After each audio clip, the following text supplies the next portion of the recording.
Welcome back to East Coast Wagering. Yesterday, I put out a video highlighting each of the 8 horses in the Haskell field, but there's a total of 5 graded stakes races at Monmouth this Saturday. Today, I'm going to take a look at those 5 graded stakes races. I'm going to give you my selections for each of those races, and unfortunately, there's not a pick 5 that completely covers all 5 of those races, but there is one that contains 3. I'm going to structure a pick 5 as well, so let's see if we can catch a winner.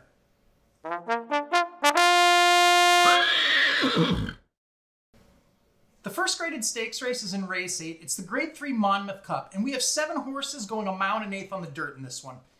On the morning line, there's 2 big favorites out of this group of 7, and I'm on one of those 2. The number 7 Highly Motivated comes into this race off a win in an optional claiming race. He has run twice now since an almost year layoff after his 10th place showing in the 2021 Kentucky Derby. This horse showed a lot of promise in his 3-year-old season, and I think Chad Brown has been patient with him since his return, and he should run well coming back to graded stakes company and with the stretch back out. I will use the number 4 Rough Sea as my second choice and the number 6 Pipeline as my third selection. The second graded stakes on the card is the grade 3 Matchmaker going a mile and an eighth on the turf, and we have 8 horses lined up for this one. My top selection is going to be the number 7 Vigilante's Way. Vigilante's Way ran second last out in the grade 3 Eatontown. She rode the rail in third most of the race behind the pace setter who was allowed to set slow fractions. She did show late kick, but the horse in front had too much left and held her off for the win. I see a similar trip up close to the pace this race as there doesn't seem to be a lot of speed here. I think this horse gets first run of the contenders here, and I like her chances to hold off the closers. I'll use the 2 Lamista as my second choice and the 4 Lady Rockster as my third. Race 10 is the first leg of the late pick 5 and the third of the graded stakes races on the card. We have 7 fillies and mares in this one going a mile and a 16th on the dirt in the grade 3 Molly Pitcher. My top selection is the morning line favorite here in this field, and I think she will be a short price. The number 3 Search Results gets some class relief after her last effort against an extremely talented field in the grade 1 Ogden Phipps. She finished third in that race, but held on admirably after dueling through blazing fractions. The other horse up front, Early Latruska, finished far back in that field of 5. I don't see her setting such tough fractions here, and I think with her class, she will sit right off the pace set by the number 5 Beth Stream. If she rates, I think she will be very difficult to beat here. I'll use the 5 second and the number 4 Army Wife third, but in multi-races, I will use both the 3 and 4, as I think Army Wife would be the beneficiary if there is a lot of pace in this one. I'm avoiding the second morning line choice, Bonnie South, as I was not impressed at all with her last effort. It seemed like the race set up perfectly for her, and she finished a flat 4th. Race 11 is the grade 1 United Nations, going a mile and 3/8 on the turf. And all 3 of the top choices here come out of the last same effort, the grade 1 Manhattan. Tribhuvan was the winner that day at 19-1, while Adamo got second and Gufo third. My top pick, though, is Gufo, turning the tables on those top 2. Gufo showed good late kick in the stretch on the outside, but was just too far back given the moderate pace set by Tribhuvan. Tribhuvan will be on the lead again, and I think you have to use him in the pick 5, but the horse is so inconsistent.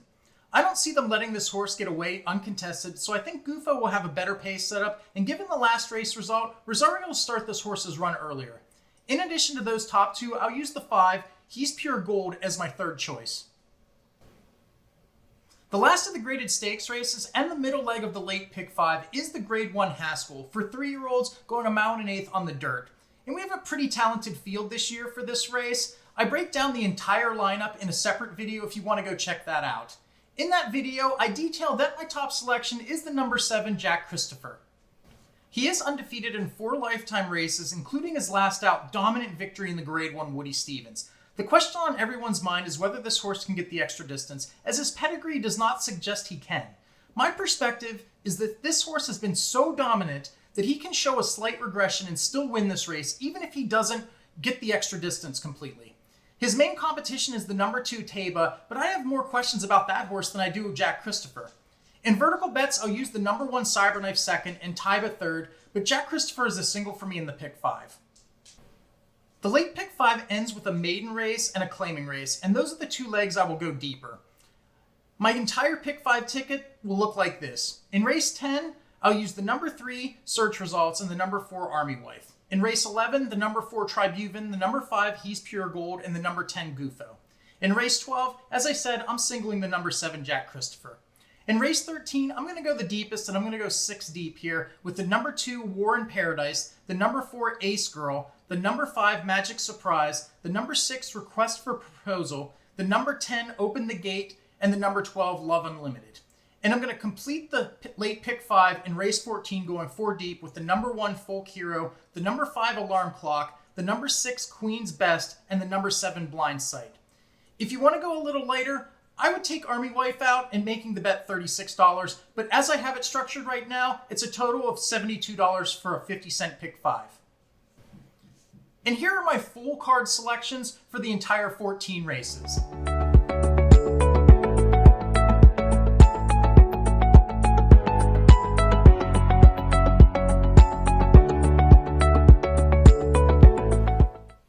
So those are my full card selections. I think some of these races are interesting, but I do ultimately think that there's a couple horses that look like they're pretty legit on paper, and they are going to be short prices in both Jack Christopher and Search Results for the late pick 5. But I think that if you can possibly get a longer shot in the last 2 races, which are a little bit more wide open, I think this can still pay pretty well. This is Jeremy Pielmeyer for East Coast Wagering. Thanks again for watching my video, and I'll see you again soon.